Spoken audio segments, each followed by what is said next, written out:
Então nós temos que entender que quando se fala de reino das trevas, estamos falando de uma realidade orgânica dentro do homem. Pastor, mas dentro do homem regenerado, do homem salvo em Cristo Jesus? Sim, porque esse reino das trevas, ele não foi erradicado do homem. Os irmãos vão entender por que eu quero dizer reino das trevas daqui a pouco. Isso parece um pouco estranho, porque geralmente se pensa que se nós estamos libertos do reino das trevas, você pensa que você não está mais lá. Não é isso? Que você não é mais cativo de lá. Bem, mas isso é uma verdade em Cristo. Para você efetivamente estar liberto, você terá que ter domínio sobre esses desejos dentro de você. Porque se você não tem domínio sobre eles, se pelo contrário eles têm domínio sobre você, então você continua cativo. Ou não? Você continua cativo. Não basta você dizer, eu estou liberto do reino das trevas. Você tem que demonstrar poder sobre essa força que opera contra o homem com o objetivo de levá-lo a praticar os desígnios do maligno. Ao passo que o espírito, de que diz aqui, é o reino de Deus dentro do homem. É Deus trabalhando no homem a sua natureza, a sua boa, perfeita e agradável vontade. E por que eu disse que essa porção de Gálatas é o coração pulsante do Evangelho?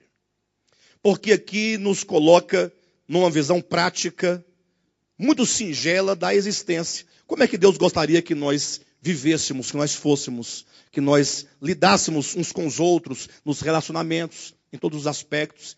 E o que de fato é o pecado? Lembra que eu falei para os irmãos que nós tínhamos que redefinir a questão do pecado? Isso porque se você for nas várias denominações evangélicas, cada uma vai dizer o que é o pecado de uma maneira diferente. Por isso que para umas igrejas evangélicas fazer alguma coisa é pecado, e em outra igreja evangélica a mesma coisa já não é pecado. Aí eles vão justificar dizendo, não, é porque cada igreja tem a sua doutrina.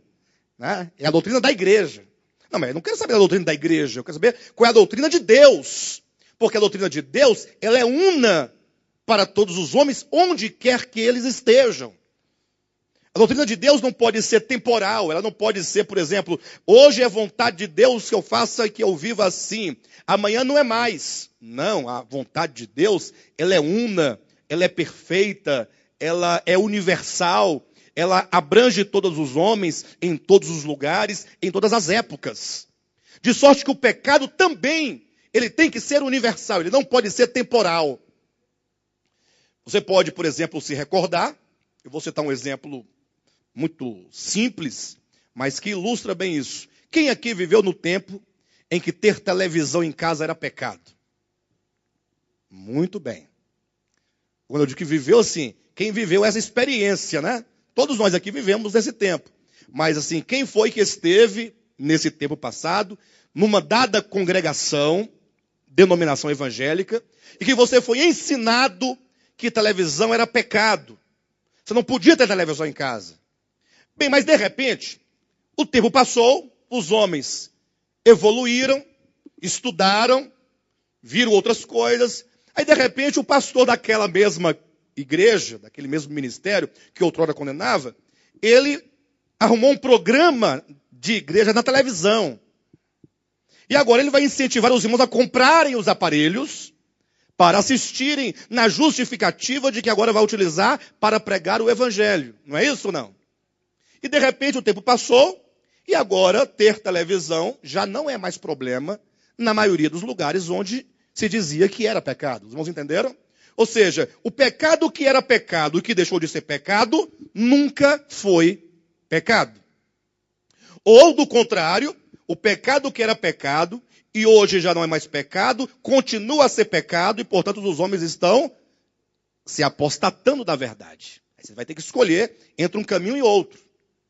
De sorte que nós vamos observar que tudo isso não passa de usos e costumes, que os homens vão criando de acordo com a sua consciência, eu poderia dizer até com a sua inconsciência acerca de Deus ou acerca da verdade. Os homens vão criando, vão inventando tipos de roupas, tipos de comidas, tipos de bebidas, comportamentos, vocabulário.